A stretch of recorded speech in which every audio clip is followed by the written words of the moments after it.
Transmission fluid bypass valve installation guide. Step 1. Allow the vehicle to cool.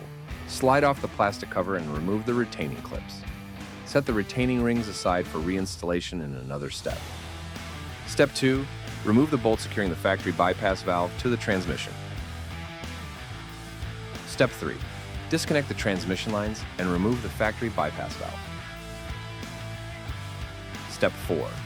Make sure to remove the seal between the bypass valve and the transmission housing. Step 5. Remove the 2 quick connect fittings from the factory bypass valve. Step 6.